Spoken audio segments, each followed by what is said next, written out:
السلام عليكم ورحمة الله وبركاته.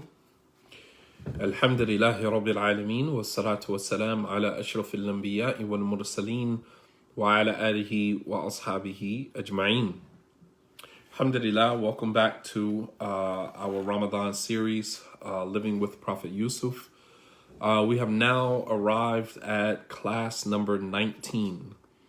So we will either finish today or definitely, inshallah, finish tomorrow.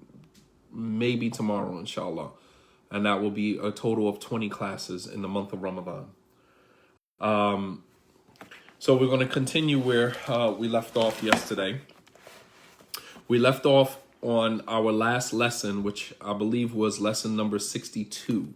And that is that the absence of emotion is not indicative of spirituality or indicative of faith. Some people believe that they don't have to show emotion, that showing emotion is somehow indicative of a lack of faith.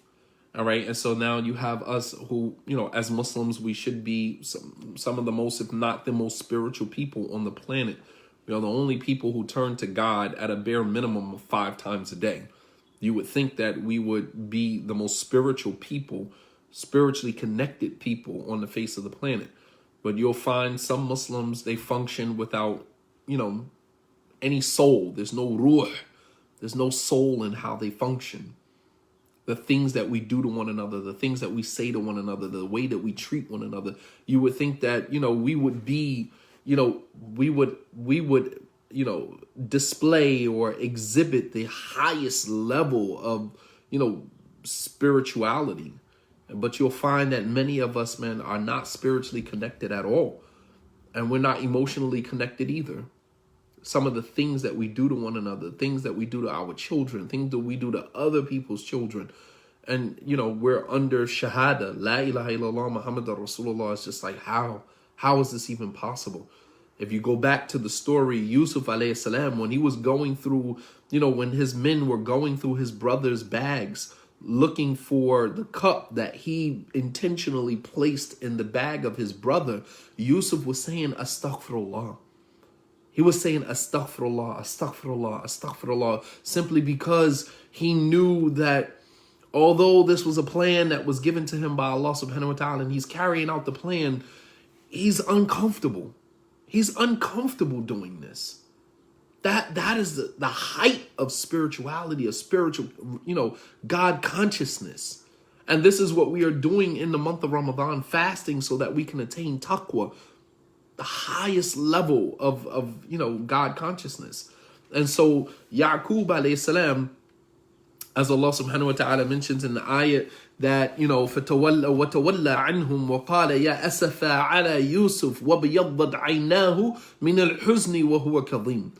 That Yusuf, Yaqub, he turned away from the sons when they came back from Egypt with the news that Binyamin had been guilty of stealing, and therefore he had to stay in Egypt. And Yaqub's, his anxiety, his stress, his distress just kind of reached, its boiling point. As the Arabs, they have a proverb. There's an old Arab proverb, قَدْ بَلَغَ سَيْلَ الزُّبَى, that when the water on the banks reaches the top part, eventually the water is going to overflow. It's going to come over the bank. It's like we say in English, the straw that broke the camel's back. You've reached your pinnacle, your threshold, and now it has pushed you over your threshold. And he said, Ya asafa ala Yusuf, oh my sorrow over Yusuf, oh my sorrow over Yusuf. He can't let it go. He can't get rid of it. And now it's even heightened because now Binyamin is gone. He says, Ya asafa ala Yusuf, وَبِيَضَّتْ عَيْنَاهُ مِنَ الْحُزْنِ وَهُوَ كَظِيمٌ. And he went blind. He lost his eyes. His eyes became completely white. No blacks of his eye, completely white. He went blind. مِنَ الْحُزْنِ, because of distress, grief.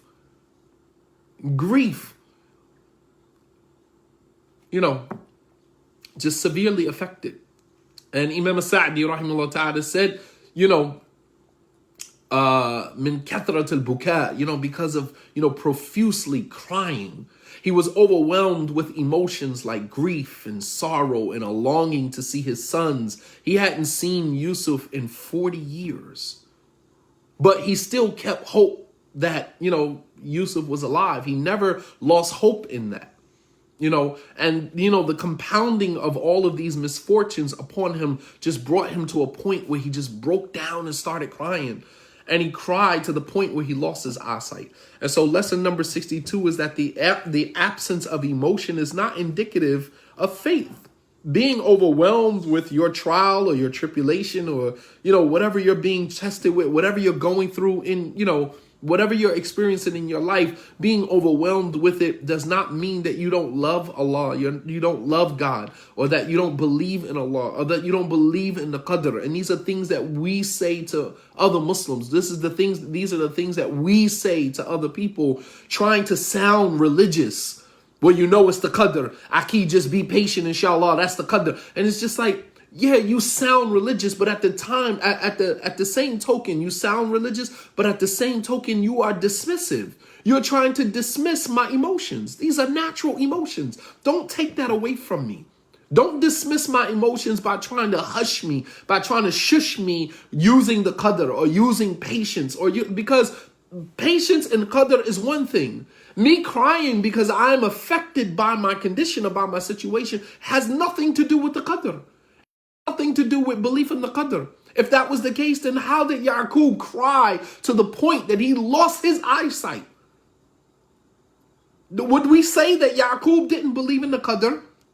Would we say that Yaqub somehow doubted Allah subhanahu wa ta'ala? He has completely shown throughout the whole process that he never once doubted Allah subhanahu wa ta'ala. Yet we still find him crying to the point that he lost his eyesight.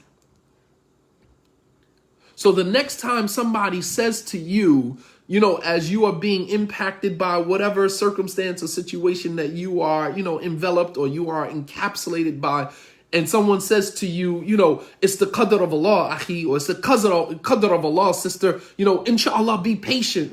Okay, I get it, be patient. I get it, be patient.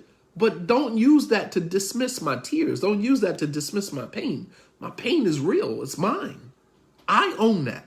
The Prophet ﷺ, as we mentioned in the hadith, he cried when he lost his son, Ibrahim alayhi salam. We're looking at men, grown men, prophets of God. The most severely tested people crying because of, the test that they have been given.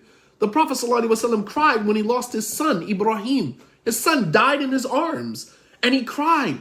And the Prophet ﷺ said, إِنَّ الْعَيْنَ تَدْمَعْ وَقَلْبُ يَحْزَنْ وَاللِّسَانْ لَا تَقُولُ إِلَّا مَا يُرَدِ اللَّهِ. He said, the eye sheds tears, the eye sheds tears, and the heart feels pain, the emotion. He said, the heart feels pain. He said, but my tongue will only say what is pleasing to Allah. What do you understand from that hadith? You understand from that hadith that crying does not invalidate your belief in the Qadr. He said, my eyes water, my heart feels pain, but my tongue does not deviate from the Qadr, from the Aqidah, the belief system of the Muslim. My tongue doesn't deviate from that. So as long as you did not question Allah, as long as you do not resort to questioning God, why me? Why is this happening to me? And you maintain that this is from Allah subhanahu wa ta'ala, it's just a matter of time before you just learn how to find peace with that. But until then, the stages of grief are real. The stages of grief are real. It's a process. All right? So sometimes what is decreed upon us is bitter. Sometimes what God decrees for us, what is written for us, it has some bitterness to it. Some of the scholars say rida baballahi al-a'zam, that being pleased with the test that Allah give you, that is the highest level of God consciousness. And the average person is not going to be at that place where you're being tested with something and you find in your heart no wavering, that you are completely content with with that. And there's no complaint and there's no fault. There's no issues. You are completely pleased with Allah for testing you with that. That is a Babullahi al-A'zam. That is the door leading directly to God that most of us will never get to that place. Most of us will never get to a place in our lives that we are tested with something and we are actually pleased with the fact that Allah has tested us with this. You understand? So we sometimes dismiss human emotion under the guise of being religious and, trying to sound, using the religious jargon like the qadr of Allah and patience, and we have to realize how dismissive that is. So to experience pain is a normal part of the process.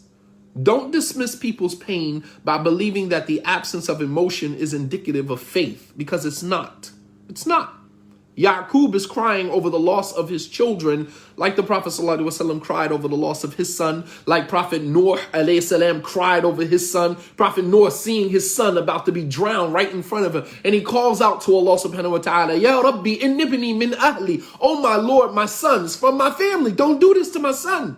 He's crying out to Allah subhanahu wa ta'ala. You understand? We've seen, a number of prophets and messengers all throughout the Quran crying. Look at Prophet Ibrahim alayhi salam when he had to leave his wife Hajar and Ismail in the valley of Mecca with only a few dates and a water skin. And as he's walking away, he couldn't even turn around. This is a commandment from God. And although he's carrying out the command, he's carrying out the command with difficulty. You understand? He never even turned around. To Hajar is chasing behind him. She's saying, Ila aina ya Ibrahim? Where are you going, Ibrahim? Atatrukana hahuna? Are you going to leave us here in the valley of Mecca with nothing, in a barren desert with nothing? Ibrahim never turned around, just kept walking. And she kept calling, Ila aina ya Ibrahim? Where are you going, Ibrahim? Until she says to Ibrahim alayhi salam, she says, Allahu amraka bihada. Did Allah command you to do this, Ibrahim? Did Allah subhanahu wa ta'ala command you to do this? And Ibrahim nods in approval. Then his wife Hajar, says what she did. She made a boss move. She made a boss move. She said, Idhab idhan fa inna Allah la yudayyirna. She said, go wherever Allah commanded you to go. For indeed, if Allah commanded you to leave us here, then Allah got us. Allah will never leave us, unattended. Allah will never leave us unattended. You understand? That's a boss move. That's a boss move from a woman who says, go, do what Allah commanded you to do. If Allah told you to do that, then I'm good. Allah got me. You understand? And, also something to be mindful of, and that is that stress can have physical effects on your body. So be mindful of the stress that you are absorbing. Be mindful of the stress that you are absorbing, because sometimes a lot of our frustration is rooted in things that we can't change anyway. A lot of our stress, a lot of our distress, a lot of our, the pain that we are dealing with, the emotional dysfunction that we are experiencing is as a result of trying to control things that most of the time we have no control over anyway. You got to let some of that stuff go, man. Let it go. You don't have any control over it anyway. You're worried about whether your husband loves you, your husband is this, and he not showing you as much love as you show him. You don't control somebody's heart. You ain't got no control over that. Love the way that you love and be comfortable with that. Stop looking for reciprocity. Love is not going to come back to you the way that you dish it out. Everybody gives love. Everybody displays love and exhibit love, based upon their experience with love. Maybe your husband or maybe your wife doesn't show you the love that you show them because you guys had two totally different experiences with love throughout your lives. You sitting around talking about, I want a man to love me as hard as I love them. Man, what world do you live in? Girl, wake up. Wake up and smell the roses. Are you serious? You can't control how somebody loves you. Wake up. You sitting around talking about, I want a man to love me as deeply as I love him. Man, y'all better stop basing your life on all these memes that y'all be reading, man. You gotta wake up and smell the coffee, man. That's not reality. everybody has had a different experience with love, based upon their upbringing and how they were raised. And a person is going to be able to exhibit love based upon a healthy experience with love or a not so healthy experience with love. Love the way that you are comfortable loving. If this is what you feel comfortable doing, then do that. Love the way that you are comfortable with loving without reciprocity. I'm not looking for somebody to reciprocate to me what I gave to them. I gave you love because that is the way that I am comfortable loving. That's what I'm comfortable loving because of my experiences with love throughout my, childhood and my upbringing. That is how I feel comfortable loving.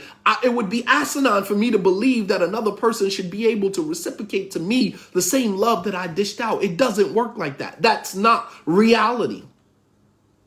And some of y'all be reading these memes and you be digesting this information and it's not rooted in reality. We have to learn how to let some stuff go. Stuff that we are holding on to, stuff that is holding us down, stuff that is boggling us down, stuff that is weighing heavy on our chest, stuff that is weighing heavy on our shoulders. And 99.9% of it, you don't have any control over anyway. So why are you worried about it? Why are you allowing it to stress you out? You are carrying a load. You are carrying a burden for no reason at all. You understand? You are carrying this burden for no reason. Let me give you some advice that Ibn Taymiyyah rahimahullah ta'ala gave to Ibn al-Qayyim. Ibn Taymiyyah rahimahullah ta'ala was in prison for a long time. And he actually died in prison. Ibn al-Qayyim rahimahullah ta'ala used to go to the prison to go visit him. And one day, Ibn Taymiyyah rahimahullah ta'ala, he gave Ibn al-Qayyim some words of advice. I'm going to share that with you guys today. Ibn Taymiyyah told Ibn al-Qayyim, اجعل قلبك كالمرآة ولا تجعل قلبك كالإسفنج. He said, make your heart like a mirror, not like a sponge. Make your heart like a mirror, not like a sponge. What that means is stop absorbing everything. Because you put a sponge on a table, the sponge is going to absorb and take everything. You spill some water on a table, you put a sponge down in the middle of that water, the sponge is going to pull everything. It's going to absorb everything until the sponge is full, and now the sponge is heavy because it absorbed everything. But when you make your heart like a mirror, what happens when you look in the mirror? The reflection bounces off. So if you make your heart like a mirror, you don't absorb. It bounces off your heart. You don't absorb it. You don't walk away with it. You don't carry it. You don't make your heart heavy because you are absorbing everything around you. You understand? Make your heart like a mirror, not like a sponge. Stop absorbing everything. Some of us got to do some spring cleaning, not only on our houses, but in our hearts. Spring cleaning with your heart. You got to open your heart up and go in that joint and begin cleaning that joint out. You've been carrying stuff around for years, man, unnecessarily. I just got to put your bag down and unpack. At some point, you have to put your bag down and unpack. Stop carrying this emotional baggage with you every single place that you go.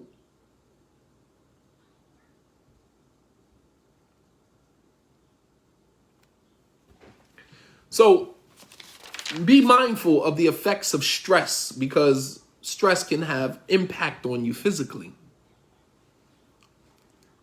We're on ayat number 85, Surah 12, ayat 85. قَالُوا تَاللَّهِ تَفْتَأُ تَذْكُرُ يُوسُف حَتَّى يَكُونُ حَرَضًا أَوْ تَكُونَ مِنَ الْهَالِكِينَ.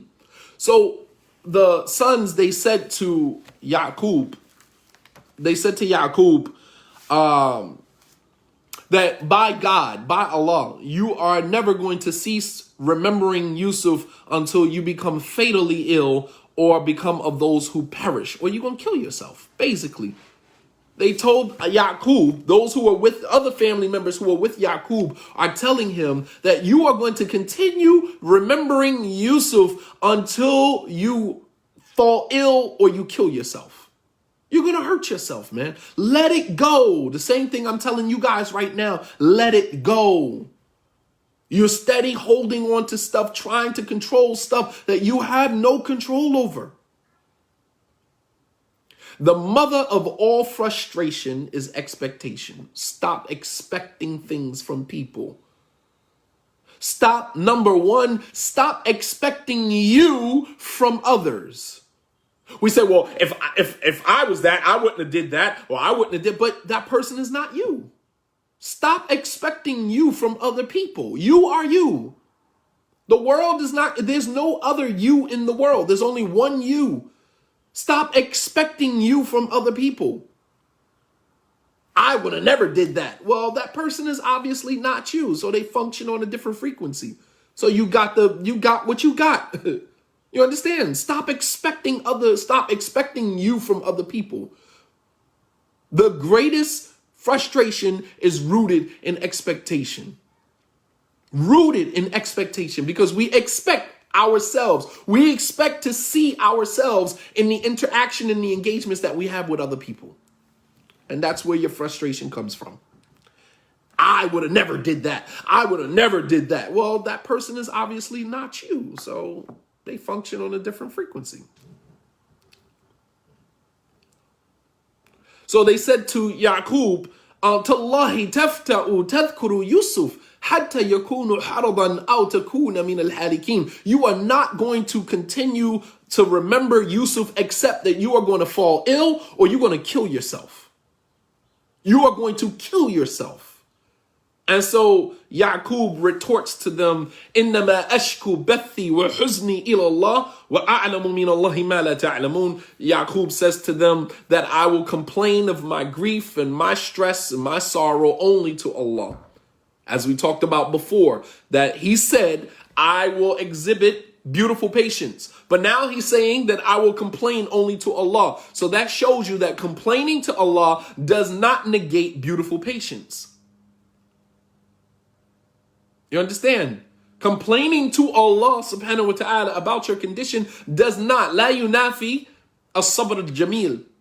Ash-shakwa ila Allah jalla wa ala la yunafi as-sabr al-jamil. Complaining to Allah, complaining to God does not negate beautiful patience. Because if that was the case, this would be a contradiction. Because when they brought him the news of Yusuf, he said, Sabrun Jamil, I will exhibit beautiful patience. And now we see him saying, Innama ashku bathi wa huzni ilallah. I only complain of my grief and my sorrow to Allah. So that means, because this is not a contradiction, because complaining to Allah subhanahu wa ta'ala about your condition does not negate beautiful patience. Complaining to others who can't help you negates beautiful patience. Don't complain to the creation about the creator. Don't complain to the creation about the creator. You understand? We come to lesson number 63. Lesson number 63. The one who knows Allah functions differently than the one who doesn't know Allah. The person who knows God functions a little different than the person who doesn't know God. Some people, I go outside and I don't have a mask on. People looking at you like, you don't got no mask on. Oh, you're not afraid of getting coronavirus. It's like, but I understand. I have a deep, profound belief in God that I know that if something is written for me, it doesn't matter what I do, I'm going to get it anyway. You understand? Something my wife had to, explain to one of her non-Muslim friends. She's, worried about coronavirus, don't want to come outside. And my wife said to her, like, you got three things that's going to happen. Either you're going to catch it, or you're going to catch it and you're going to get cured from it. Or your body's gonna fight it off and you're gonna get through it, or you're gonna catch it and you're gonna die from it, or you're not gonna catch it at all. Those are only three options that you have.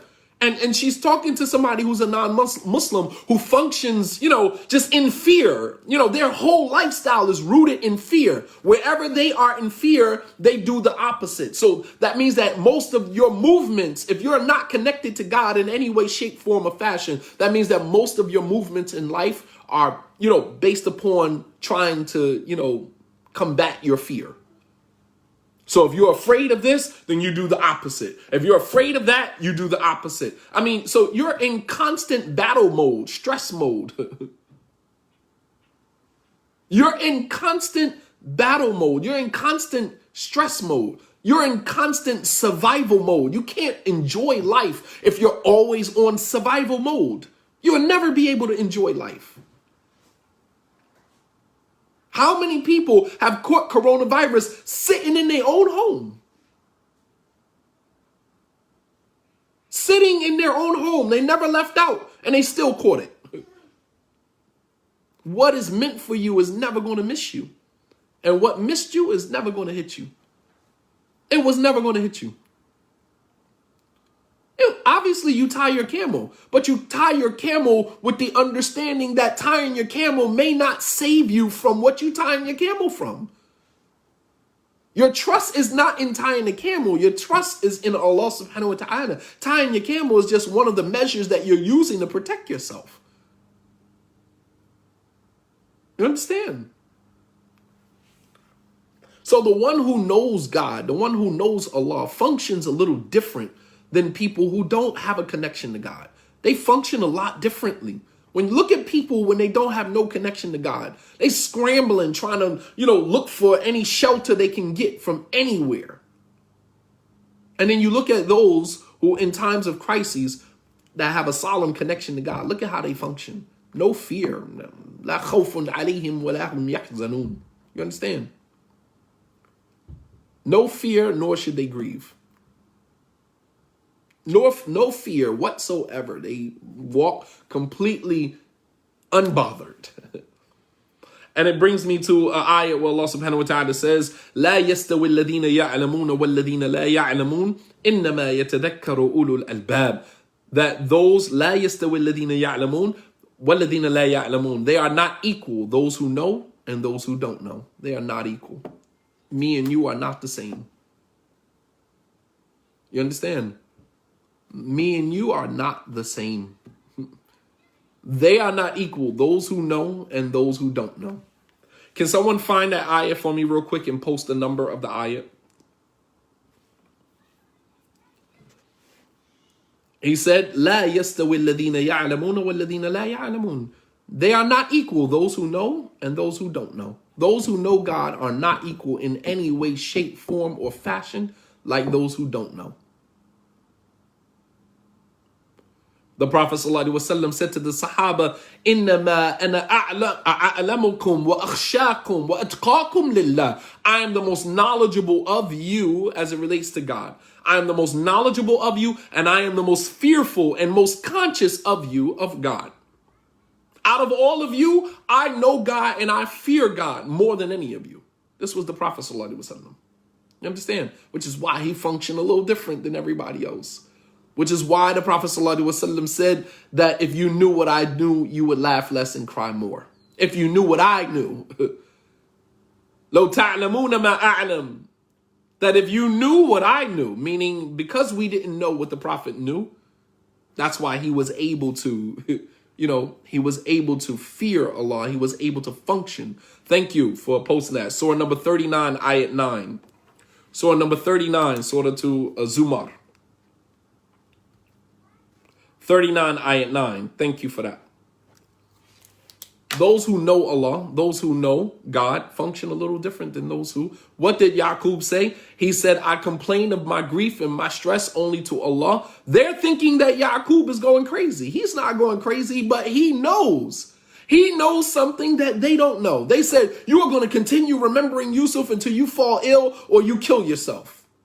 He said, I complain of my grief and my stress to Allah, وَأَعْلَمُ مِنَ اللَّهِ مَا لَا تَعْلَمُونَ, because I know something about God that you don't know. You understand? I have a connection and I have a knowledge of Allah that you don't have. So religious people sometimes look crazy to the outside world. Things that we do, it looks crazy. That we're out and about, we're at the park, we're enjoying, and then I go off to the side and I lay my prayer rug down, I'm making wudu and I pray. You know, you're like, you could have waited until you got home. No, I'm not waiting until I get home. I'm praying right here. Time for salat is in, I'm praying right here.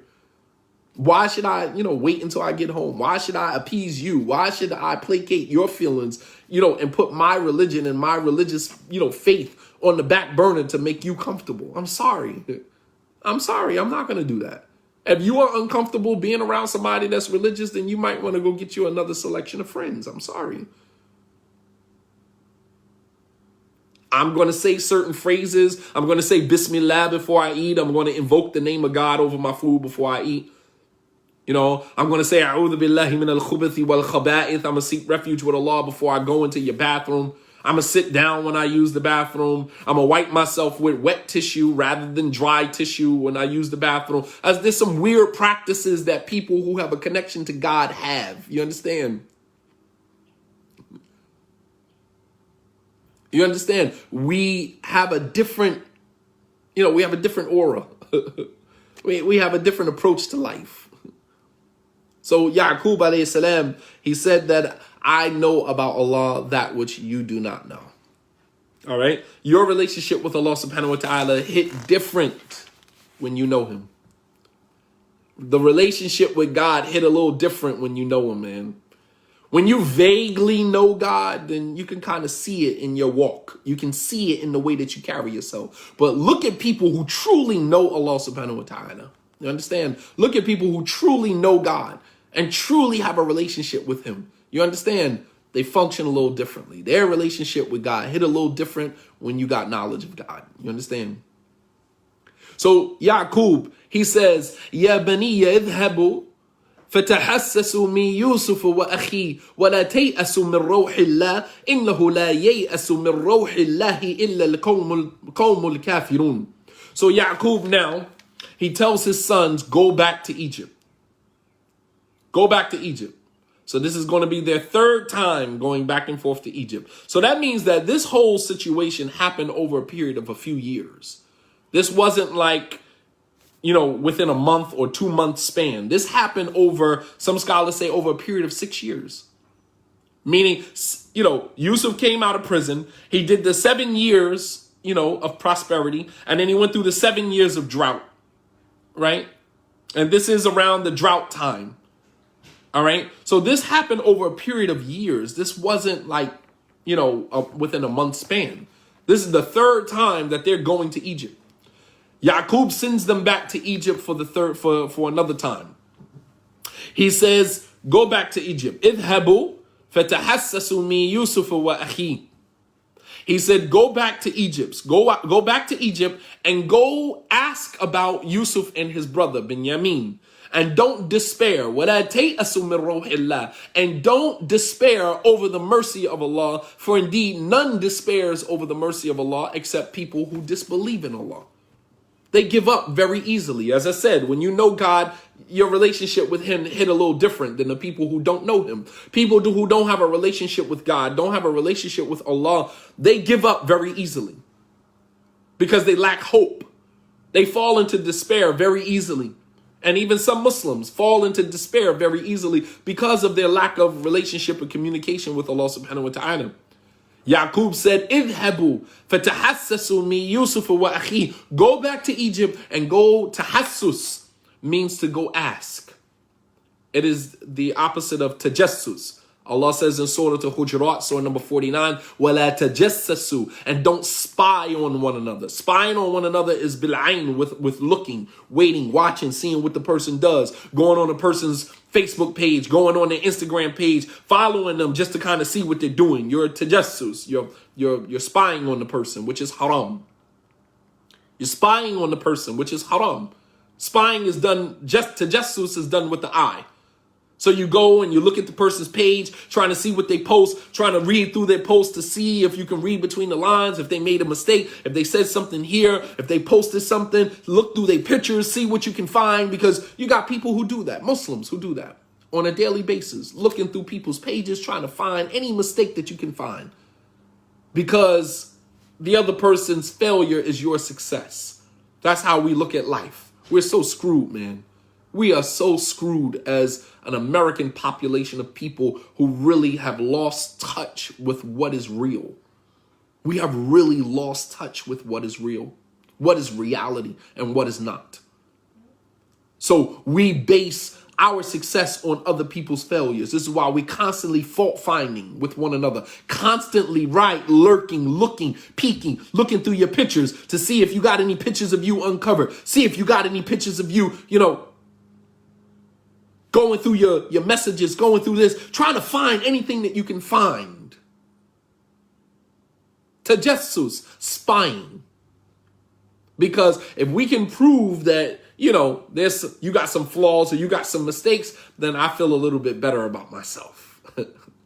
I feel a little better about myself. When I can point out your flaw and your mistake, I feel a little better about myself, right? Because your failure is my success and your success is my failure. We do it all the time. Don't you know that there's apps that you can go on your Facebook page and see who came to your Facebook page looking at your page? There's apps that you can use that tell you who came to your Instagram page and who was looking on your Instagram page. They have apps that can tell you that. I know people who came on my page. I know you were on my page. I know you were looking through my page. I know. Yeah, checking your friends, right? And the thing about it is my page is not locked. So my page is open to the public. It's a public page. So obviously I would have nothing to hide if it was a public page. I would have nothing to hide if it's a public page. Now, if it's a private page and I have something to hide, then obviously I would privatize my page and I would only invite certain people and only certain people would have access to, like some of you. Like some of you. Only certain people have access to your page. You got to approve them to be on your page. Meanwhile, my page is open to the public. It's a public page. I have nothing to hide.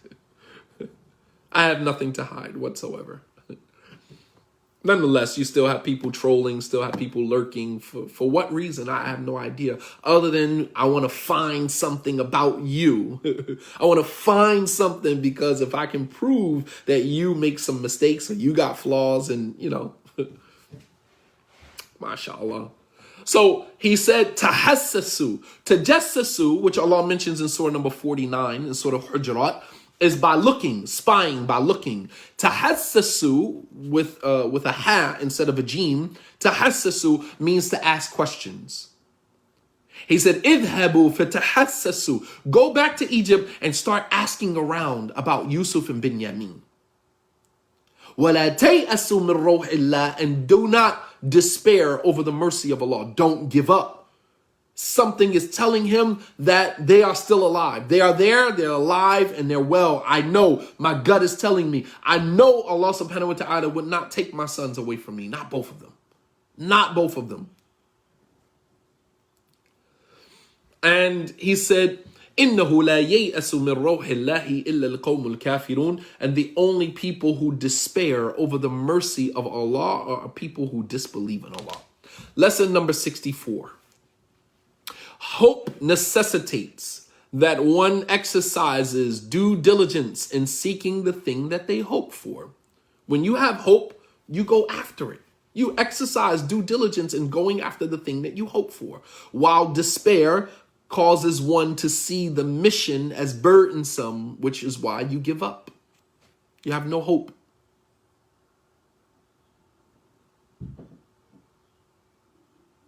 So hope, lesson number 64, hope necessitates that one exercises due diligence in seeking what they hope for, while despair causes the person to see the mission as burdensome. Why? They give up so easily because they see it as a loss anyway. I'll say it in Arabic because it actually sounds a little better in Arabic. الرجاء يوجب للعبد السعي والاجتهاد فيما رجاه والإياس يوجب التثاقل والتباطؤ. That, and this is the statement of Imam Sa'di. You might find it if you have the tafsir of Sa'di and you go to the tafsir of Imam Sa'di in Surah to Yusuf, you might find the comment there. All right. That hope necessitates that one exercises due diligence in seeking the thing that they hope for. If you have hope, then you're going to keep going until you attain the thing that you hope for. But yes, despair causes a person to see the mission as heavy and burdensome, and which causes them to give up. And the reason why Allah subhanahu wa ta'ala at the end of the ayah says, إِنَّهُ لَا يَيْأَسُ مِنْ رَوْحِ اللَّهِ إِلَّا الْقَوْمُ الْكَافِرُونَ. Indeed, you can buy the tafsir of Imam Sa'di. I posted it on my Instagram page some time ago. It's translated in English.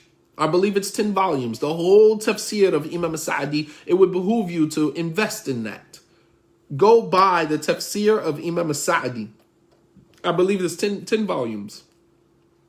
And Imam Sa'di was the Sheikh of Sheikh Muhammad ibn Salih al-Uthaymeen.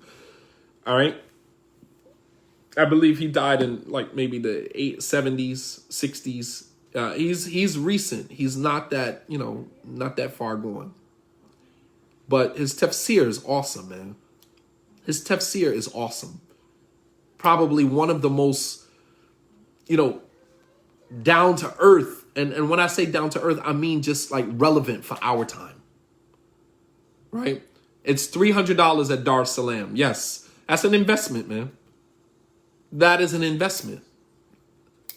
If I told you how many times I got my mukafa, I got my monthly stipend from the university and went and spent the whole stipend on books, and I had to survive off, borrowing. I had an account with the store downstairs from where I used to live. And, he used to front me food and front me, stuff like that, bread and water and stuff like that. He used to front me until I would get my mukafa the next month. So I had a tab. You know what I mean? But we went broke buying books, man. We literally went broke buying books, man. Any student who in the university will tell you, you can't, it's an investment. My whole living room in both of my homes, both of my living rooms are lined with books. That's an investment. Every time I come downstairs and I look in my living room, I see them bookshelves with just lined with books. You know what I mean? Like it's an investment. You know what I mean?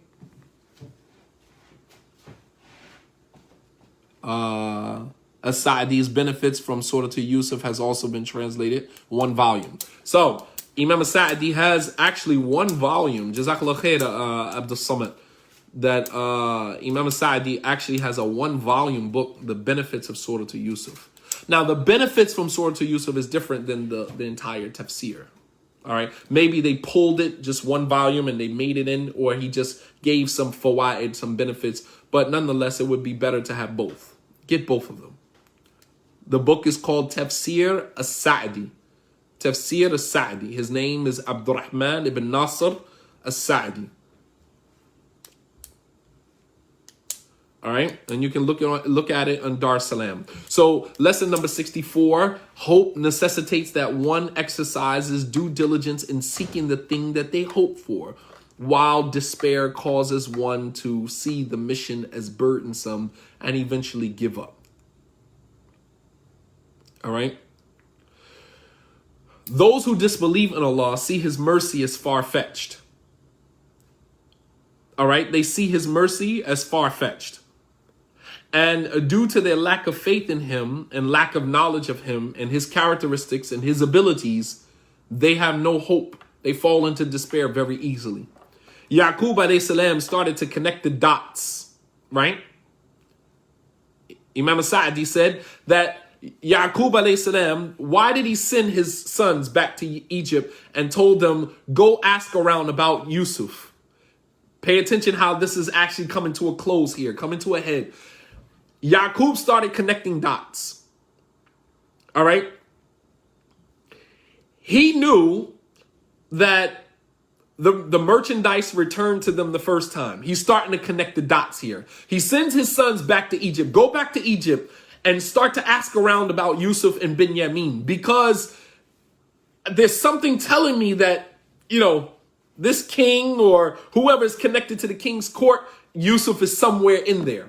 He started connecting the dots. If we connect the dots here, right? When the sons came back the first time, right? وَبِضَاعَتُهُمْ رُدَّتْ إِلَيْهِمْ. And they had the supplies, but they also looked in the bags and found that the supplies that they took with them to barter with was also returned to them. So he's connecting the dots. Now Benjamin, they go to Egypt and they come back and they have to request for Benjamin to go with them. Then they go to Egypt and then they come back to Palestine and Benjamin is not with them. So he's starting to connect dots here. He's like, hey, something not right about this situation. Something is not right about this situation. So let's see what happens when the brothers get back to Egypt. The brothers, they get back to Egypt now. Allah subhanahu wa ta'ala says on ayat number 88, pay attention. Ayat number 88. So when they entered upon him, they entered the brothers, they arrived in Egypt based upon the commandment of Yaqub. They arrive in Egypt. They enter into the king's court and they said to the Aziz, adversity has touched us and our family and we have come with goods, poor in quality, but give us full measure and be charitable to us. Indeed, Allah rewards those who are charitable. Yusuf is looking at his brothers, looking at their aura, looking at their demeanor, realizing that they are in distress. He realizes what he did. He can no longer continue with this plot. He can no longer continue with this because he's looking at his brothers. They are in complete desperation at this point. He also knows that if the brothers are in desperation, what is that telling you? Yaqub, who they left behind, this poor man is probably suffering. It's starting to eat away at Yusuf. He can no longer hold it back from them. He can no longer hold this information back. Yusuf, seeing them in distress, he seizes the opportunity to finally confront them. They were vulnerable now. This is the time when you confront someone, when you see them vulnerable. They're impacted by the circumstances, so they're going to be impacted by the words that you give them. When you see someone is under duress, you see somebody is in dire straits, you see someone is vulnerable, seize the moment. Seize the moment. Sometimes we pass over that moment because we're like, I don't really want to rub it in. But saying it to them in that moment might have more impact on them rather than waiting for them to get out of that place of vulnerability and getting their stamina, their emotional stamina back. And then you're saying it to them then. And then you got a whole bunch of deflections. You got a whole bunch of rejections. You got a whole bunch of wiggling out of, things because now they're in a better place. But when you catch them when they're vulnerable, you catch a person when they're vulnerable, man, they'll lay their whole hand on the table. So Yusuf is now seeing the desperation. They came back and they said, "Oh, Aziz, adversity has touched our family," meaning Yaqub. He's explaining to them that our father is not well. "And we have come back with goods that are poor in quality, but give us full measure. Be charitable to us. Be merciful to us. And indeed, Allah rewards those who are charitable." Yusuf alayhi salam, something that he has been waiting to do for almost 50 years. 40 years he's been gone, and now almost 10 years as the Aziz. 50 years he has been waiting to utter these words to his brother, and this was the fulfillment of Allah subhanahu wa ta'ala's promise to Yusuf when he was in the well. Remember when he was in the well and Allah sent Angel Jibril to him, and Angel Jibril said what? One day you are going to sit from a place of authority and superiority, and you are going to remind your brothers everything that they did to you. And this is that moment. Must have been so liberating for Yusuf in this moment, man. Subhanallah. Talk about closure. So Yusuf says to the brothers, Yusuf says, هل علمتم ما فعلتم بيوسف وأخيه إذ أنتم جاهلون. He said, do you all remember what you did to Yusuf and his brother while you were ignorant? And notice he said when you were ignorant, because he's making an excuse for them, because in this moment he wants to lessen the blow. He wants to tell them about themselves, but he also doesn't want to break them. It's like when we deal with our children, when you have that I told you so moment, you don't want to say I told you so, but you still want to remind them that I told you so. You understand? But you're hard-headed. You don't want to listen. So you got to fall flat on your face. And now you're vulnerable. You're running back to me, trying to come back to me and say, oh, you were right. I should have listened to you. It's just like, yeah, but I tried to tell you that. You didn't want to listen. You hard-headed. You don't want to listen. I tried to tell you that before, but then you had to go out and fall on your face. So Yusuf asked them, keep in mind, they still don't know he's Yusuf up to this point. So he comes out of nowhere after they come back from Palestine, after they are like literally in desperation. They're pleading with him. Yusuf says to him, he says, هل علمتم ما فعلتم بيوسف وأخي إذ أنتم جاهلون? Do you all remember what you did to Yusuf and his brother while you were ignorant? SubhanAllah, just listen to that. It's so liberating, man. I can literally feel my heart pumping, man, just being able to confront somebody that wronged you 50 years ago. Because there's no statute of limitations on a person being a, what word I want to use. There's no statute of limitations on confronting somebody for doing some foul stuff to you. I don't care how much time has passed. Foulness is foulness. And there's no statute of limitations on when I can, khalas, that was 10 years ago. I should just let it go. You got to be kidding me. I don't care if it was 20 years ago. You violated me. You disrespected me. And if an opportunity presents itself for me to confront you about what you did, I'm going to confront you. Period. I'm going to confront you. I may be a little bit more merciful to you, but at the same token, I'm going to confront you. There's no statute of limitations on that. But this had to be so liberating. He said, do you remember what you did to Yusuf and his brother? إِذْ أَنْتُمْ جَاهِلُونَ, while you were ignorant? You were ignorant. I get it. You were ignorant. But I'm still going to confront you about it. He made an excuse for them so as to lessen the blow of this revelation that is getting ready to come down. You understand? And this shows you samu akhlaqihi. It shows you his high moral character, that even in the midst of confronting them, he's still kind of lessening the blow. So the brothers, they kind of connected the dots in that moment. قَالُوا أَإِنَّكَ لَأَنْتَ Yusuf? The brothers, they say, oh my God, I literally have chills right now saying this to you guys. The brothers say, oh my God, are you Yusuf? قَالُوا أَإِنَّكَ لَأَنْتَ Yusuf? Are you Yusuf? You were Yusuf this whole time? And Yusuf says, قَالَ أَنَا يُوسُفُ وَهَذَا أَخِي قَدْ مَنَّ اللَّهُ عَلَيْنَا. He said, yes, I'm Yusuf, and that's my brother Binyamin. Allah has blessed us. Allah has favored us. إِنَّهُ مَن يَتَّقِي وَيَصْبِرْ فَإِنَّ اللَّهَ لَا يُضِيعُ أَجْرَ الْمُحْسِنِينَ. He said, indeed, he who has taqwa, and he is patient. Victory comes with patience. I told you guys that. Victory comes with patience. He said, إِنَّهُ مَن يَتَّقِي وَيَصْبِرْ. He who has taqwa and is patient, فَإِنَّ اللَّهَ لَا يُضِيعُ أَجْرَ الْمُحْسِنِينَ. Allah will never cause the reward of those who do good to be wasted.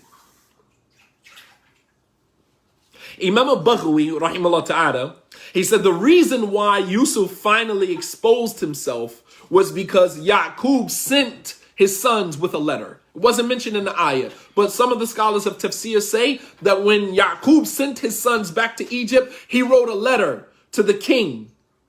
He wrote to whoever the Aziz was. He wrote a letter.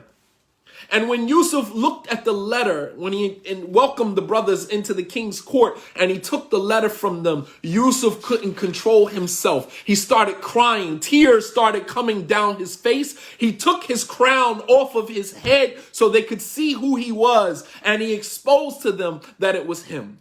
You understand? Because by exposing who he was, it allows him to request them to bring their father from Palestine to Egypt, which is what he did. And he didn't want to cause his father any more pain, any more grief. So merciful, so full of character, so full of compassion, so full of mercy. Subhanallah al-Azim. We could only beg Allah subhanahu wa ta'ala for just a portion, just a share of the compassion, the mercy, and the wisdom of Yusuf. We could only pray to Allah subhanahu wa ta'ala. Not only was he given half of the beauty of the world in terms of physical beauty, but in terms of moral beauty, moral character. Moral character. It wasn't just about physical beauty, man. The beauty of his character. That is what we are witnessing. Very little emphasis throughout this entire story has been put on the physical beauty of Yusuf. But throughout the story, from beginning to end, we have been witnesses to the moral beauty of his character. That is why it's the most beautiful story, because it just exposes how beautiful his character is throughout this entire ordeal, man. And he had tons. Even the Prophet ﷺ, giving commentary, said that if I was in the position of Yusuf, I wouldn't have answered any of their questions until they agreed to let me go from prison. Even the Prophet ﷺ exposing his human side. But Ibn Kathir mentioned that Yaqub sent the sons with a letter. And when they entered into the king's court and Yusuf took the letter from them and read the letter, he couldn't control himself anymore. He started crying.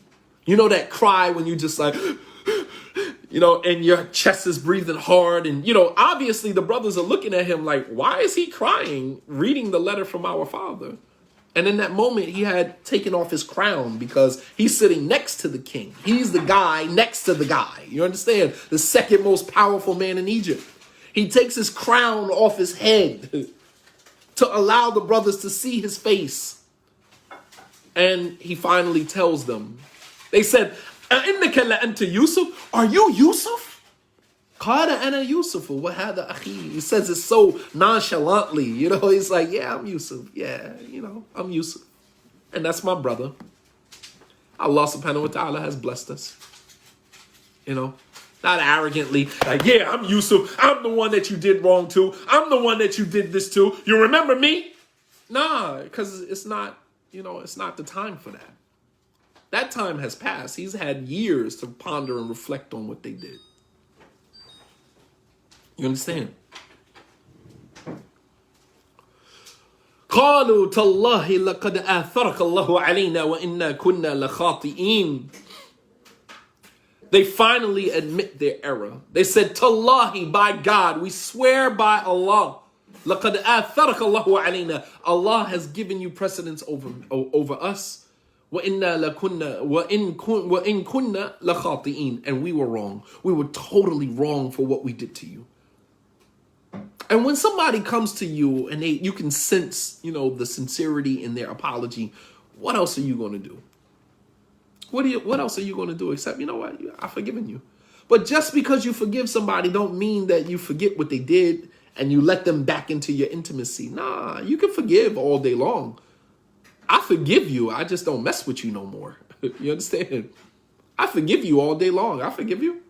Because as we're going to get to the next lesson, I don't want to walk around with resentment. Resentment is a burden. Yeah, I forgive you. I get that out freely. You don't have to ask twice. Yeah, I forgive you. I just don't rock with you no more.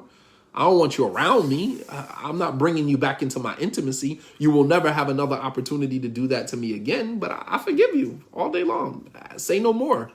Done. Say no more, but I will never forget what you did to me.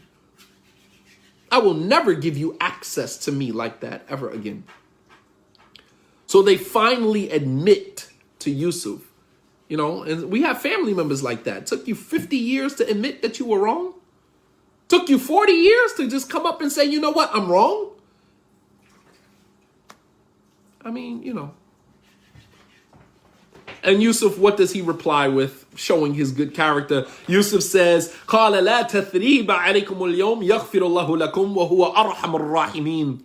He said that I will not hold you accountable for what you did to me in the past. La tathriba alaykum al-yawm. Today, I will not fault you for what you did to me in the past. يَغْفِرُ اللَّهُ لَكُمْ. Allah will forgive you. وَهُوَ أَرْحَمُ الرَّاحِمِينَ. And He is the most merciful of those who show mercy. I still want you to eat, but just not at my table.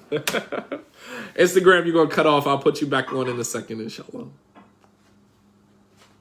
Subhanallah al-Azim, man. Just so powerful.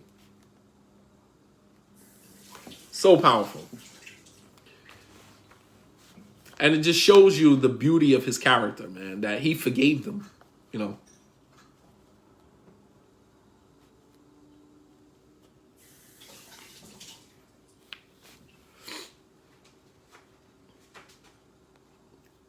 So, Imam As-Sa'di, rahimahullah ta'ala, he said, this shows us how forgiveness is done. What Yusuf is teaching us here is actually how to forgive people. And that is that when you forgive someone, you don't bring up their past. And that brings us to lesson number 65, right? Lesson number 65. That forgiveness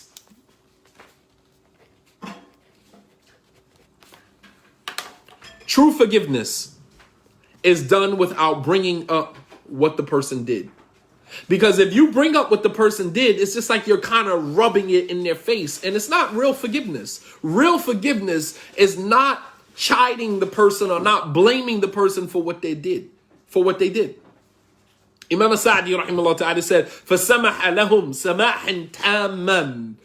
That Yusuf alayhi salam, he pardoned them. He gave them a full pardon. A full pardon. من غير تعيير لهم على ذكر ذم السابق. Without mentioning the sin that they committed before. He didn't mention to them what they did in the past. You can't say you forgive me. And women, you got to be mindful of this because you guys do this a lot.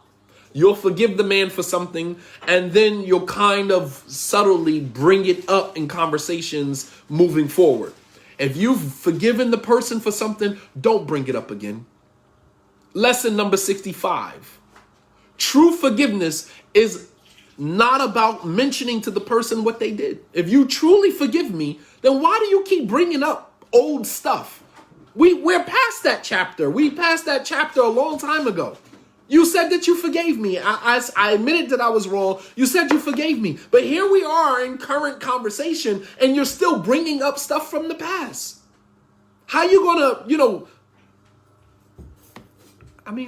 you can't do that. If you've forgiven me, then leave it where it is. You've forgiven me, leave it where it is. Exactly, a clean slate.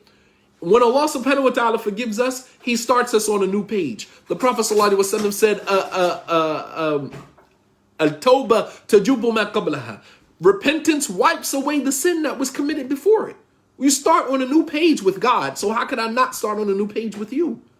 That doesn't mean that you don't forget what I did, but you don't bring that up to me again. You don't bring it up to me. You don't rub it in my face again, because then that means that you haven't really forgiven me. Yusuf never mentioned to them. Yusuf never mentioned to them what they did. He said, do you remember what you did to Yusuf and his brother? Just to kind of show them that I am Yusuf. I'm the one that you did all of that stuff to, leaving it on their shoulders for them to remember. You got to stop mentioning to the man what he did that was wrong. He admitted that he was wrong. You said that you forgave him, but yet you still keep bringing it up. Sisters, have mercy. Understand, what real forgiveness looks like. Real forgiveness does not involve you mentioning to the person what they did. And I get it. We're all a work in progress. I get it. We're all a work in progress.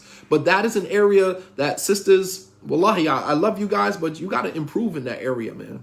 You got to improve in that area. You can't forgive a guy and then turn around and throw it back in his face because you find it convenient for you to do so. Because because the conversation is so, you have the luxury of throwing that out there. Like, it's done. You forgave me for it. It's over with. Why do you keep bringing it up? All right.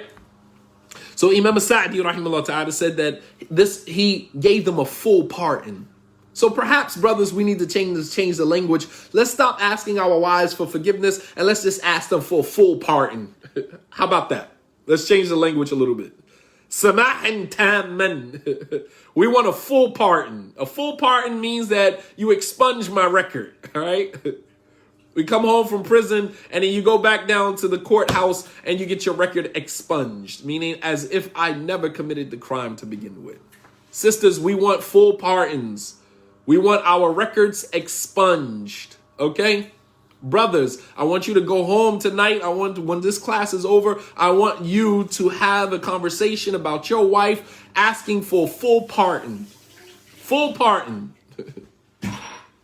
I want a full pardon. I want to be, let off the hook completely, never to be mentioned ever again. Never to be mentioned again. And then on top of that, he said, Yaghfirullahu lakum, meaning I will ask Allah subhanahu wa ta'ala to forgive you guys. Wa huwa arhamar rahimin, and he is the most merciful of those who have mercy. No, don't say men can't be arrogant about it also. Just stand in your discomfort. If you're going to give the man a full pardon, if you're not going to forgive him, then just tell him, no, I'm not going to forgive you for that. And I'm going to keep bringing it up. I'm going to keep be transparent about it. Like, don't say, I forgive you, and then turn around and keep bringing it up. If you're not going to forgive, then just be transparent about that. Say, no, I'm not going to forgive you about that. I'm going to keep bringing it up. Every single time we get into an argument, I'm going to bring it up over and over, and I'm going to wear it out. I'm going to ride it until the wheels fall off. You understand? And then when I'm finished using it, then I'll forgive you for it. Be transparent, so at least I know, because when you tell a man, I forgive you for it, we think in our minds as men, man logic, all right, then that's never going to be brought up again. And then we get into an argument and you throw that back out there and it's just like you crush us. We're crushed. We're crushed because we're like, damn, I thought you forgave me for that. And here you go bringing it up again. When do you use that card up? When is the balance on that card, done? It's like you've been using that for years. Like you've been bringing that up, throwing it in my face over and over and over again. That card has to expire at some point. You understand? That card has to expire at some point, man. You know what I mean? Anyway, Imam Sa'di, rahimahullah ta'ala, he said, وَهَذَا نِهَايَةُ الْإِحْسَانِ. He said that this is the pinnacle of moral character. This is the pinnacle of moral character, which لا يتأتى من خواص إلا خواص الخلق. That the only people that are able to exhibit and display this level of moral character are a select few from God's creation. You understand? A select few. So lesson number 65, true forgiveness is not about bringing up past mistakes. No, that's 65. 66, lesson number 66 is resentment, the burden of resentment. Forgiveness is about you, not about the other person. Lesson number 66, forgiveness is about you, not about the other person. Sometimes we refuse to forgive people because we might feel like if I forgive this person, then they're not taking responsibility for my pain. If I forgive this person, then what responsibility have they taken for my pain? I'm still in pain. And this person is asking for, this person is asking for me to forgive them, but I'm still in pain. So if I forgive them, this is how we rationalize it. If I forgive them, then who's going to take responsibility for my pain? Because I'm still in pain. But you have to understand something. Forgiveness is about you, not about the other person. Because you are the one that is carrying the resentment, not the other person. Resentment is a burden. Lay your burden down. And it's such a beautiful thing that we are upon the cusp of the end of Ramadan. And the last portion of this story is about pure forgiveness. It's about forgiveness. You got to lay down your burden of resentment, man. We are walking around resenting people, hating people, disliking people for so long. And it hurts us more than it hurts them. The pain that somebody else caused you is your responsibility, not theirs. They caused it, but now it's yours. They caused the pain, but now it's yours. And so now you are responsible for it. The pain that somebody else caused you. What do you do with the pain afterwards? It's now your journey. You got a journey to now learn how to navigate your way through your pain. That now becomes a part of your journey. That pain now becomes a part of your journey. And from that pain, you're going to learn a lot of lessons. You're going to begin to reflect on it. You're going to begin to think about it. And you're going to begin to compartmentalize and realize that some pain I will never recover from. I will have to deal with that for the rest of my life. Some pain I will never recover from. And you learn how to compartmentalize. Some pain I can't recover from, but some pain I have no other choice but to recover from. You know why? Because if you hate something long enough, you become it. You understand? You become what you hate. You ever stop to realize, those of us that are parents, you ever stop to realize sometimes the way that you parent with your children in an unhealthy way is a reflection of the fact that you hated that your parents parented you that way? You have now become the very thing that you hated. You hated the fact that your parents parented with you like that, and now you're doing the same exact thing to your children. You have become what you hate. Hatred is dangerous, man. It's dangerous. Beware of hate. You become the very thing that you hate. Lay down your burden of resentment. I'm not going to keep resenting you because it is putting me in a cage. It is not allowing me to move forward in my life. The worst type of prison is the prison without bars. Because you think that you're free, but you're not free. Until you lay your burden down of resentment, you will never be free. That's the worst type of prison, is the one that has no bars. Because in your mind, you think that you're free, but you're not free. You are imprisoned. You are caged by the rage, by the hatred, by the resentment that you have for this person or these people. You got to learn how to let that go, man. You have to learn how to let that go, man. If you need help, there's people that can help you with that. There's people that can help with that. But to continue carrying on resentment, it keeps you imprisoned. Not only that, when you kind of dwell in that area of hate and resentment, you have an arrested development. You can't evolve. It's holding you. It's an anchor. It's holding you down. You can't evolve because you are constantly reflecting on what this person did to you. You got to cut them loose. You got to cut them loose. And forgiveness is the clipper. Cut them loose. That's the scissors to separate them from your journey. It's now yours. The pain that they caused me is mine. I got to deal with that. It's my journey. But we put chains around people and we lugging them along with us in our journey. I was listening to a TED Talk some time ago. I let my fifth graders listen to it. We were on a chapter in school about forgiveness. I'll share the link with you guys on my Facebook page. But this young woman was talking about forgiveness, the power of forgiveness. And she was talking about how her next door neighbor broke into her house and killed her mother and her brother. Her next door neighbor. It was a young kid. It was actually her friend's brother, teenager. He was 17 years old. And the mom knew that something was troubling him. So she was like, every time my mom would pull out the driveway, she would always stop and, wave hi to him. And she would always say, she would always make it her duty to speak to him because she felt like something was troubling him. And one night, this same neighbor broke into this girl's house and tried to steal something. And he didn't know that the girl's brother was on the couch. So the girl's brother moved on the couch. He turned the gun around and shot the brother on the couch. And then he ran out the house. He realized that he forgot his jacket. He ran back in the house to go get his jacket. And the mother was downstairs on the couch crying over the son because he had been shot in the head. And then he shot the mother in the head. killed the mother and her brother. And this young girl who's doing the TED Talk is like, I hated this guy's guts for years. She said, I followed the court proceedings and, I was just kind of they ring you. You got to go to court. You got to see this guy. You got to take the stand and blah, blah, blah. And she was like, I hated this guy for years of my life. I wanted nothing more for him to be put in the deepest, darkest hole in the world and just die there. She said, but I lost my job. She said, I started having problems in my marriage. I think she said she had a miscarriage. You see how the resentment is affecting.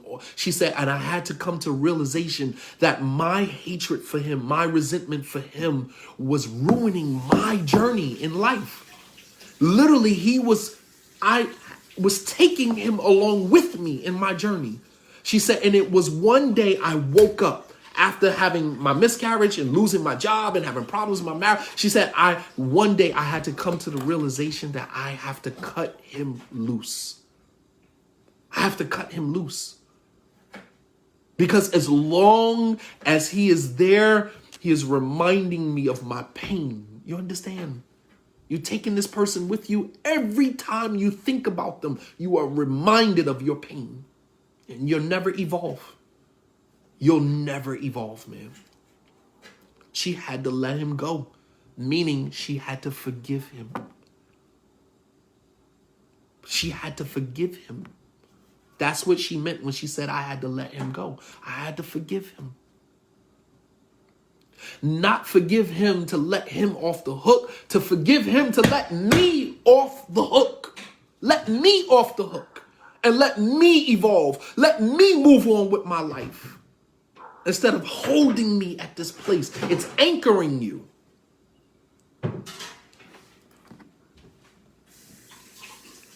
And so it's not your responsibility to inflict pain on the people who inflicted pain on you. That's not your job.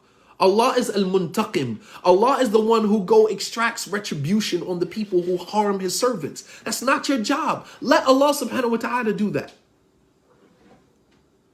You sit here talking about, I don't want to forgive him because what about my pain? If I forgive him, then what about me? Who's going to forgive me? Who's going to let me? That becomes your responsibility. That's your job. Your duty is to manage your emotions. That's your responsibility. That's not somebody else's.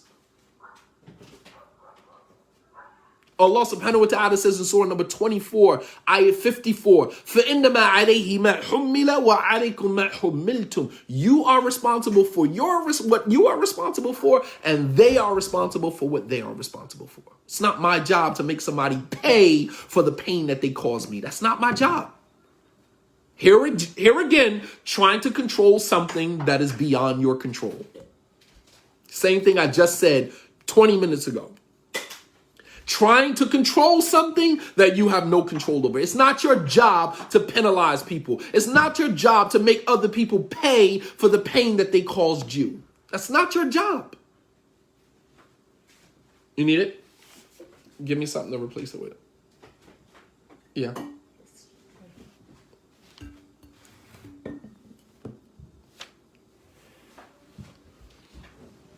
So it's your duty to manage your emotions, and it's their duty, if they choose to see it as such, to take responsibility for the damage that they have, the pain that they've caused you. But if they don't, it's still your responsibility to take care of you. If a person chooses not to see the pain that they caused you, it's still your responsibility to take care of you. It's just like when you're trying to co-parent with somebody who doesn't want to give you money for your children. They're still your children. You still got to take care of them, whether the person is assisting you financially or not. I'm not going to throw the baby out because you're not assisting me financially. They're still my children. I still have a responsibility to take care of them. That responsibility is still mine. Whether you contribute or you don't contribute, it doesn't really matter whether you contribute. Because I still got to do it anyway.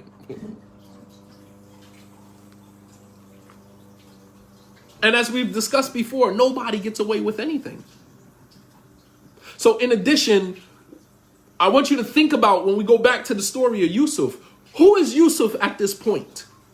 Who is Yusuf? Yusuf is the second most powerful man in Egypt at this point, sitting next to the king with a crown on his head. What in the world would Yusuf look like stooping down to the level of the brothers at that particular point in his life? You've reached king status. You're the second most powerful man in Egypt. What in the world do I look like stooping down to your level to kind of rub it in your face or to do back to you what you did to me? That would make me no different than you. That means that I have not evolved. That means that I have not elevated. That means that I'm not functioning on a higher vibration. That means I'm not functioning on a higher frequency. I'm no different than you. I just got a crown on. Nah, real king status means that I don't stoop to your level when I have surpassed your level. I am no longer at that place in my life. You understand? I'm no longer at that place in my life, man. And sometimes Allah tests us with seeing people who did us wrong, did us dirty in vulnerable situations. That is the greatest test. The greatest test of your character is not how you choose to do your friends, not how you treat your friends, but how you treat the people who did you wrong when you are in a powerful position. That is the test of your character. That is what Yusuf's whole situation right now at this point in the story, this is what it means. Allah is testing Yusuf in this moment. You are at king status right now. King status right now. And now you have a powerful position and you have the ability, you have these people who wronged you in the palm of your hands. What are you going to do with it? What are you going to do with it? That's a test of your character. Allah is testing you now.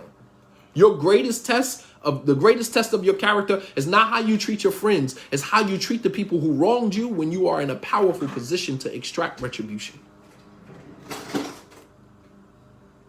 What you going to do? So in addition, once you've reached king status, it is asinine to extend the same energy because you are at a different place in your life. And to be mindful of hate because you become the very thing that you hate. And even when you forgive, it doesn't mean that you have to embrace them like you embraced them before and give them another opportunity to do it to you again. You can now learn to love from a distance.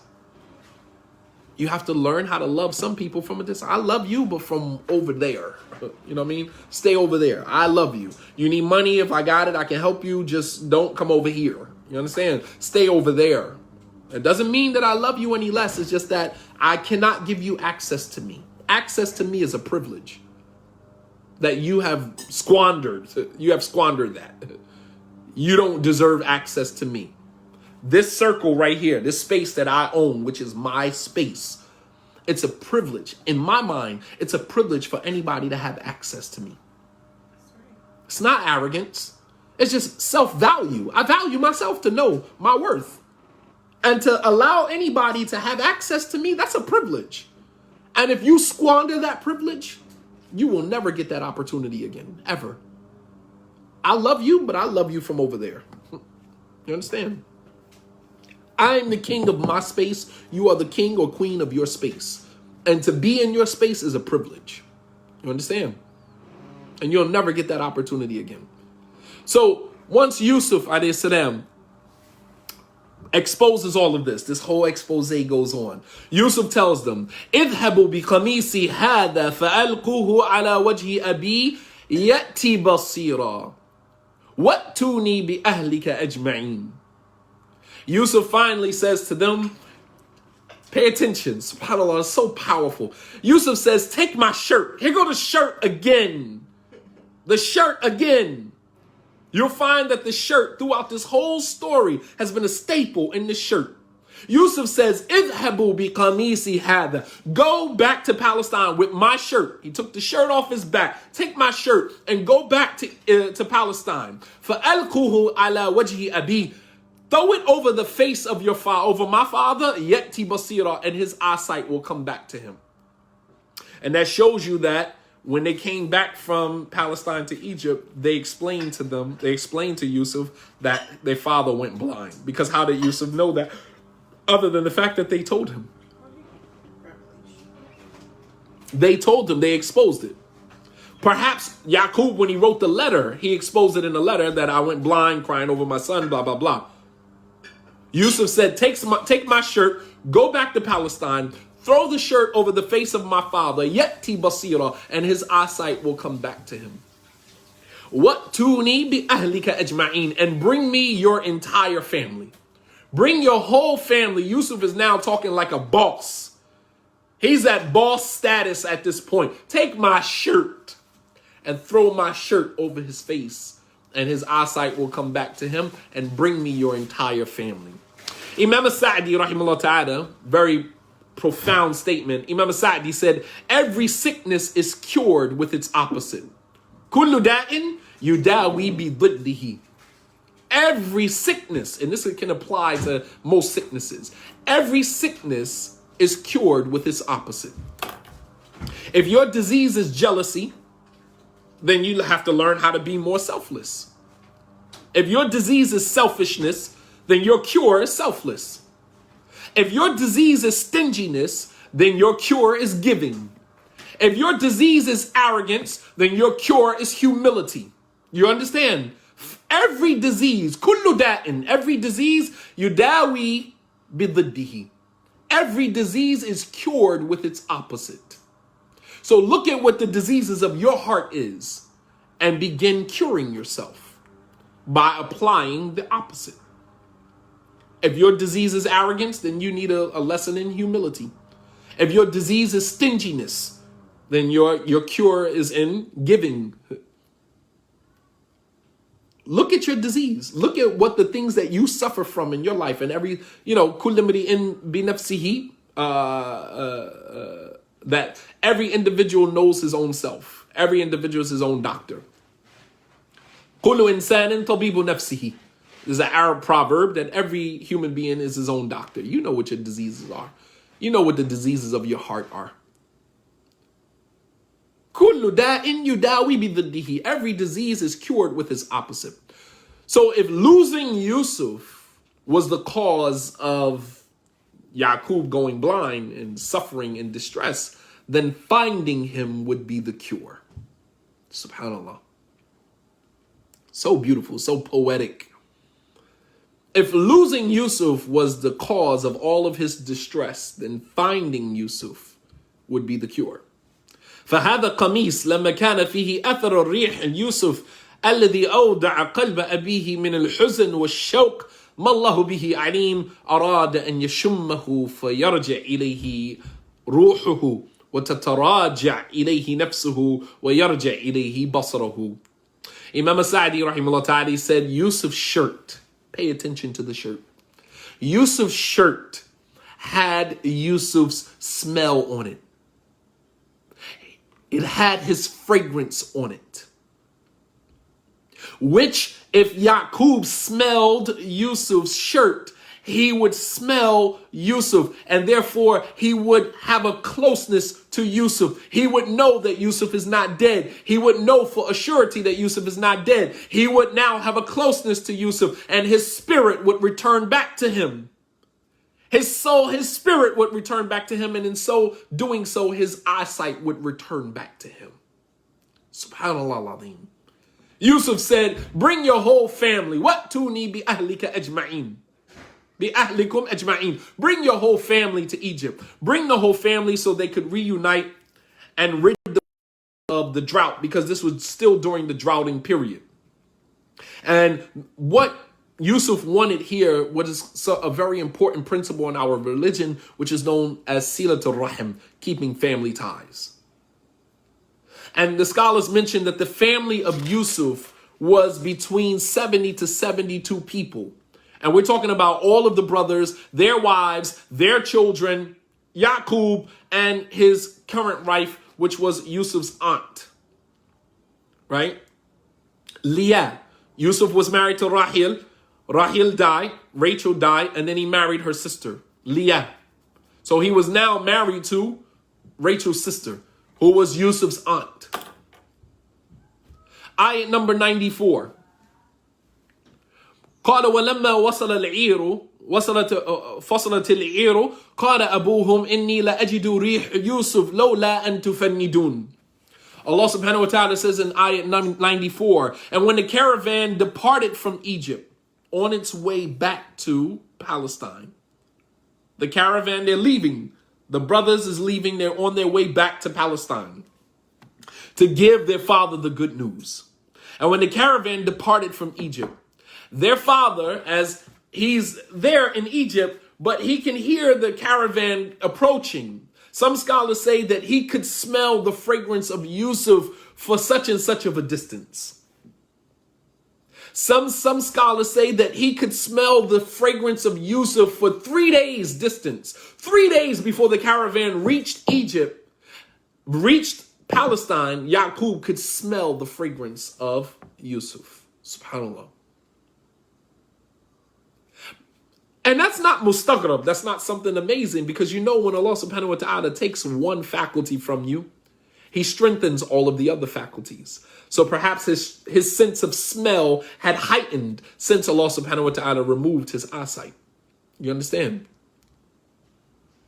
SubhanAllah al-Azim.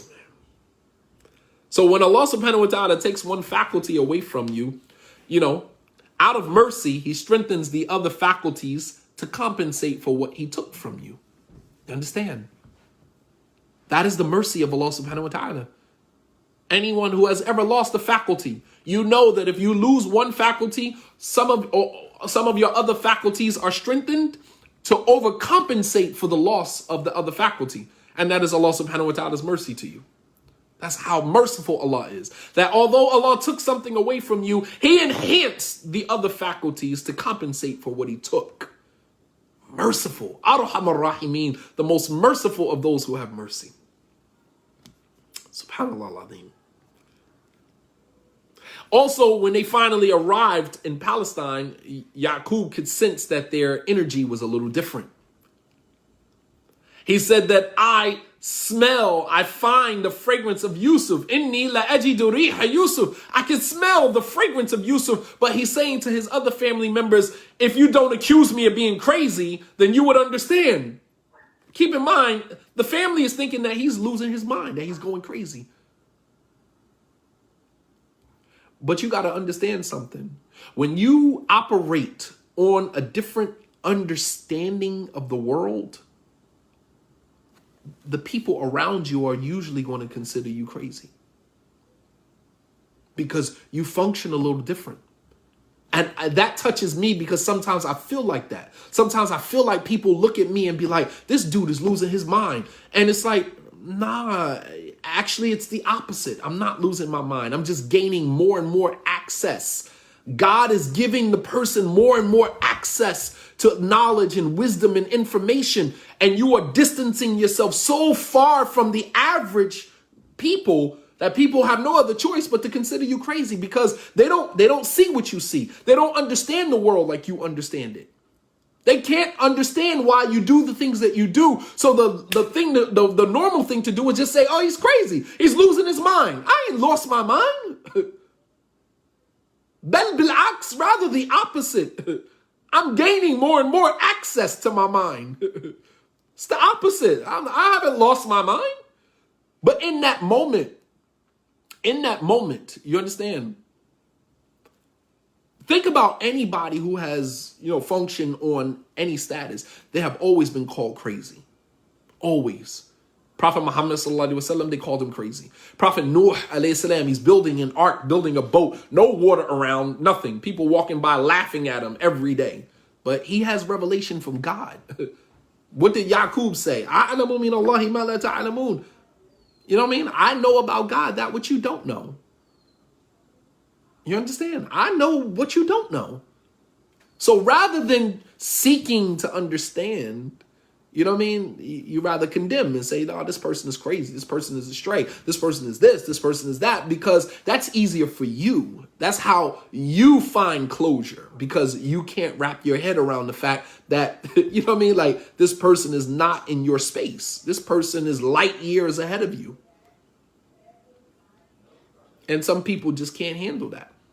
But he wasn't crazy. Yaqub didn't go crazy. He knew Yusuf was there. Yaqub started connecting the dots.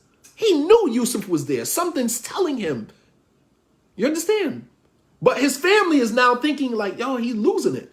He said, Inni la ajidu riha Yusuf. I smell the fragrance of Yusuf. Lola an tufannidun. If you don't consider me crazy, you would understand.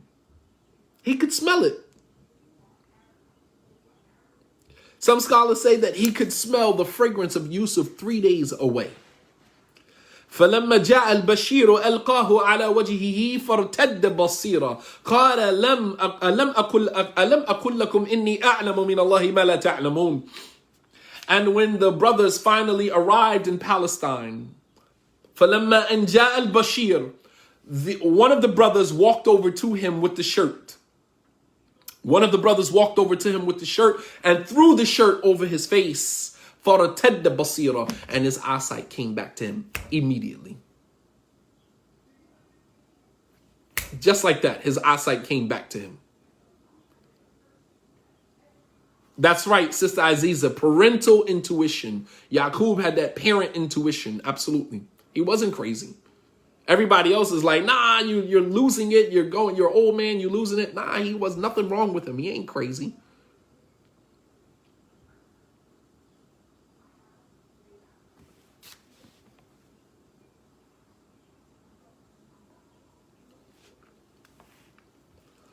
So Allah subhanahu wa ta'ala says, فَلَمَّا أَنْ جَاءَ الْبَشِيرُ, when one of the brothers who was going to give him the glad tidings, he walked up to Yaqub and threw the shirt over him. The irony in this particular brother who threw the shirt, why did they choose him to throw the shirt over the face of Yaqub? Let me see if anybody can catch this. This particular brother, why did they choose him to throw the shirt over Yaqub's face? Why? Let me see if anybody can connect the dots. The brothers had selected this particular brother to throw the shirt over the face of Yaqub.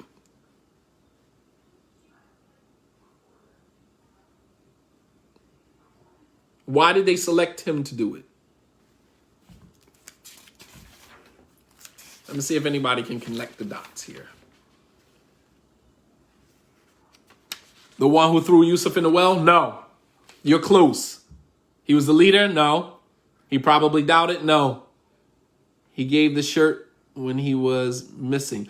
Right. He was the one who brought the bloody shirt at the beginning of the story. So the brothers figured, you were the one who brought him the bloody shirt. You be the one who bring him the real shirt of Yusuf and throw it over the face. Right. He was the one that brought the bloody shirt from the beginning. SubhanAllah. فلما أن جاء البشير ألقاه على وجه أبيه فارتد بصيرا. على وجهه فارتد بصيرا. And so this one, he came and he threw the shirt. It was only right. He was the one who brought the bloody shirt, the lie. Now he's bringing the shirt, which is the truth. Only right. And he throws it over the face of Yaqub. Yaqub's eyesight comes back to him immediately. And then Yaqub looks at his sons and he says, قَالَ أَلَمْ أَكُلْ لَكُمْ إِنِّي أَعْلَمُ مِنَ اللَّهِ مَا لَا تَعْلَمُونَ. He said, didn't I tell you that I know about God that which you don't know? Didn't I tell you? Right. He was the one who caused the pain at the beginning. So it's only right that he be the one that bring the glad tidings. Absolutely. You're the one who caused the pain. Then part of your rectifying the situation is to bring, the opposite of the pain, which is the pleasure.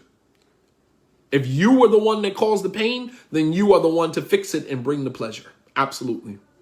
So the brothers, kind of said, like, you were the one who brought him the bloody shirt and, contributed to his pain. Now you're going to bring him the shirt of Yusuf that has his fragrance on it to bring him the pleasure. Absolutely. And that's a lesson within itself. Sometimes our children, they go and they might cause some harm to another child. And you tell them, you the one who made the child cry. You go back and you fix it. You broke it, you fix it. All right. And Yaqub turns to his sons and he says, didn't I tell you that I know about Allah, that which you don't know? So Ibn Kathir, rahimahullah ta'ala, he said that the one who held the shirt, his name was Yahuda, the one who held the shirt over the head, the one who threw the shirt over the head of Yaqub, is the one who brought him the bloody shirt at the beginning. So you caused the pain. Now you are responsible. You are responsible for the pain. So now be responsible for the healing. And that's something that we can use even in our marriages. Sometimes you might be in your feelings, sister. Sometimes your husband might say something, get you in your feelings, and then he wants to come back and apologize. Apology is great, But just as you cause the pain, now you got to rid yourself. You got to rid me of the pain. You got to be the cause of the healing. You cause the pain. Now you have to be the cause of the healing. Absolutely. And I wish that we would apply that to our lives. If you know that you are responsible for causing somebody some pain, then you should be the one to cause the healing. That's your job. How many sisters get married to brothers and they're in pain? These women are in pain. In pain. And a woman shouldn't have to go into a marriage in pain from somebody else who caused them pain. Your brother, you caused the pain. Bring the healing. So the woman doesn't have to, pass on this pain to her children, pass on or bring the pain into the next relationship. Same thing with the brothers. We are constantly walking around in pain, recycling our pain because nobody is taking responsibility for it. Nobody is taking responsibility for the pain that we are causing to one another. Nobody is accountable.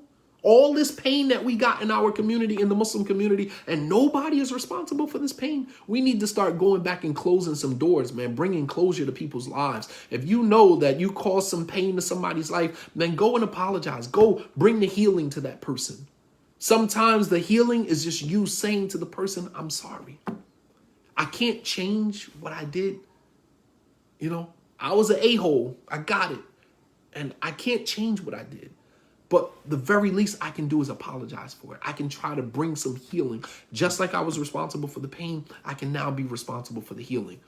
Brothers will go and cheat on a sister and go take another wife and, put her in the most horrible situation possible. Then turn around and divorce her and believe that I'm going to let you go in kindness.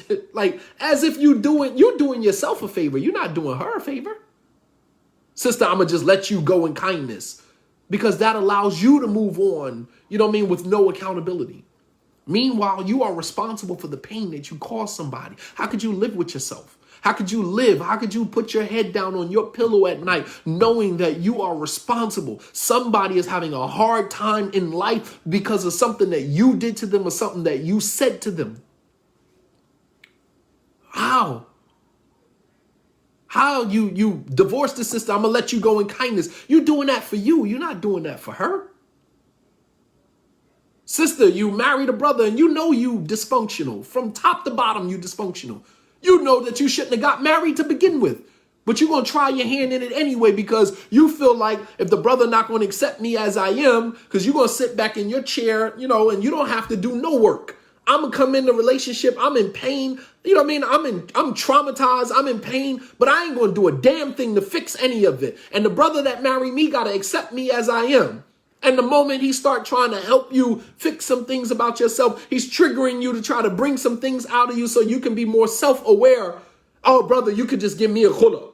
I don't got time for this. Brother, you can just give me a khula. Girl, you only asking for a khula to make yourself feel better so that you don't ever have to confront your demons. You don't have to confront your vices. You don't have to do the work. So you just jump from one relationship to the next, hoping that the next guy that you marry is such a weakling, lacking in testicular fortitude, that he just accepts you as you are. It doesn't work like that. It doesn't work like that. And then you ask the brother for a khula. Just let me go, brother. Brother, you can just let me go because I don't got time for this. And you did that for you. You didn't do that for him. You did that for you. So you don't have to work on you. So you can just sit back and be who you are. Bask in your, pseudo greatness. You understand? It's not fair. Meanwhile, you cause this guy so much trauma, so much pain, and then we move on to the next relationship, leaving behind a trail of pain and trauma. Trail of pain and trauma.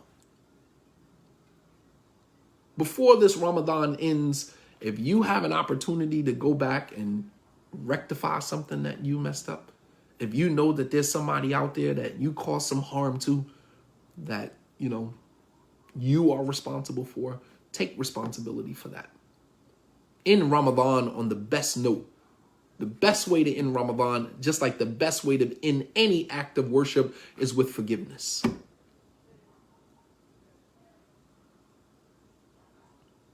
So they threw the shirt over Yaqub's face his eyesight came back to him.